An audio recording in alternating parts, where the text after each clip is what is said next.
Can I ask you a question? Do you intend to leave this place once we're done? After everything we've been through?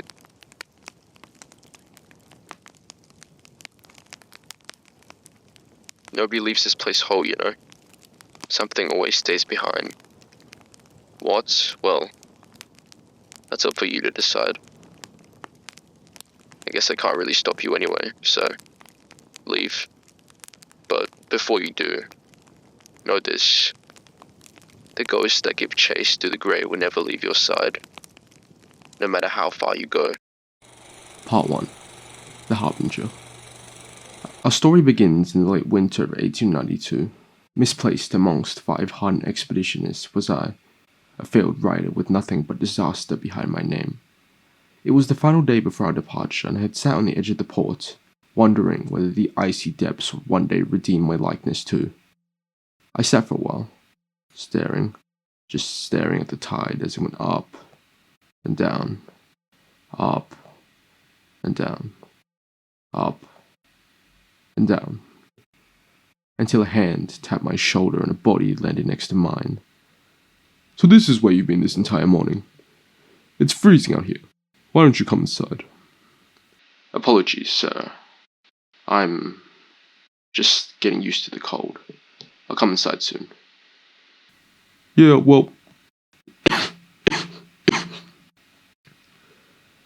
don't stay out too long. It's been little more than 2 minutes and I feel exposed already." I remember facing him, a man whose name once held great renown in certain circles. The Great Leader, they called him. In my youth he told stories about the North and its beauty. I dreamed of visiting the Arctic myself in those days, so when I was offered the job of writing about this expedition, I just had to take it. Little did I know we'd later come to face difficulties. I'm writing this now in what I assume to be late March, though time appears completely static these days, because I hope. Actually, I don't really know why I'm writing this. Maybe it's just for my own sanity. You'll find it easier to remember the memories of past lives than the own shoes in your feet in this place. Anyway, we'd stared at each other for a brief second, and then he was gone. Don't know where. Don't really care. So I turned back to my spot, where I'd embark on the frozen sea, and stared, as the snow fell, and the wind blew, and the tide splashed, up and down.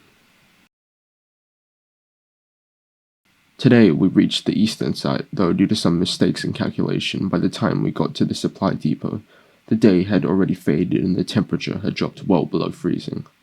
Only 2 of us had ever set foot on the Arctic plains, so we mostly followed them. One was the Great Leader, of course, but the second person, a man who'd assumed the role of the botanist, acted quite enigmatically. Often he'd ramble about magical mushrooms that could turn a person inside out. But he seemed to know what he was doing, so I didn't question him. It's getting late and my hands are starting to freeze, but before I rest, I must add one more thing. The ship has sailed.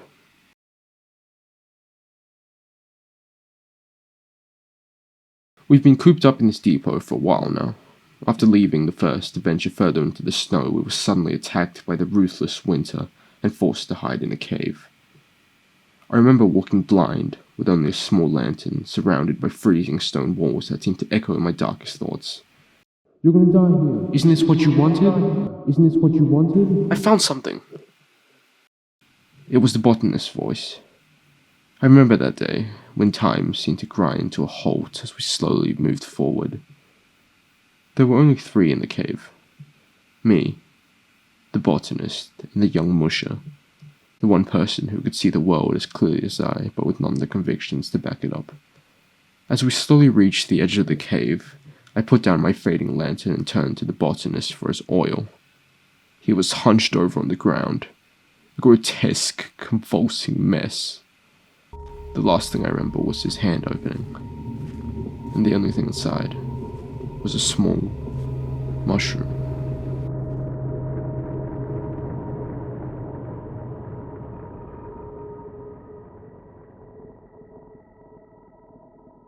Forgive my impatience. It feels like decades since we first got here. Remember that this is just the first step. All your efforts up to this point will be matched twofold. Or worse, this is always the true test. One I have failed. Again and again.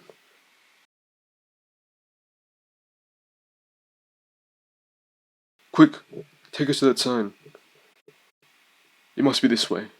I recall our first crossing, out on the great sea ice with no landmarks to guide us, hearts unyielding in the face of endless struggle. I knew the way would reveal itself to us eventually. Almost ruined.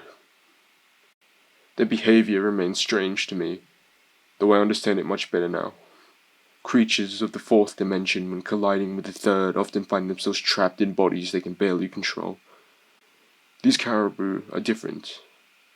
They have powers, my friend, ones beyond our comprehension. You see, when we first came here, we knew so very little. How was it that these creatures could thrive in such a harsh place?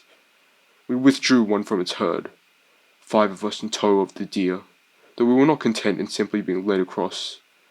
How did it know where to go? How did it chart its course? One said the animal could hear the faint beating of hooves across the ice, so it cut off its ears.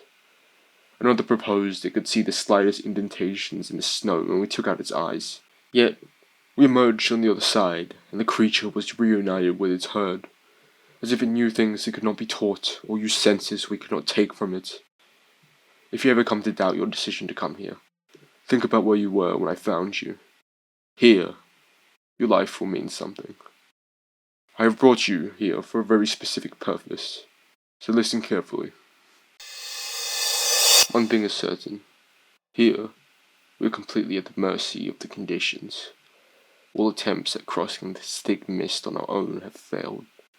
With neither water sky or ice blink to guide us, we always end up right where we started. When the place chooses to give directions, you have no choice but to follow.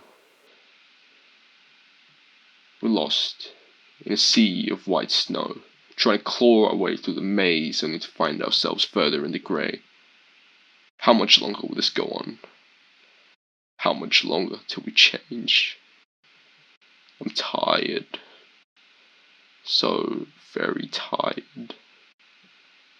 I just want to rest my dreary head. It's so cold in here. I'm just going outside. And it may be some time. And I wonder if you know what it means to find your dreams come true. In viewing the events that have led up to this moment, understand I've been asked to play the part of the opposer, standing not in the way, but alongside it, who by ingesting poison let rot set in and replace old flesh with new. I could tell you I planned for this course of events to take place, but I know better than that now. Not unlike you, I am a victim of circumstance. Do not ask me to reason. The reasoning of your own mind may be as impenetrable to you as the reasoning of others, the sum of a half-remembered feeling and a long-forgotten dream. To you, I was a hand in the dark. A stranger stood waiting in the forest. I took you in, trod the path you followed so effortlessly. Now, as I brought you here, you will bring me out. Part 3. The Rebel. I've had so much time to think without arriving any closer to the truth. I did love you once, but you betrayed me, led me astray until I found myself yelling into the grey. And an eternity went by. Then I turned around and I came face to face with the mirror. But you weren't there. Was I so desperate that I created you to be my creator? Or was I simply a victim of circumstance? The woods are lovely, dark and deep, but I have promises to keep, and many miles before I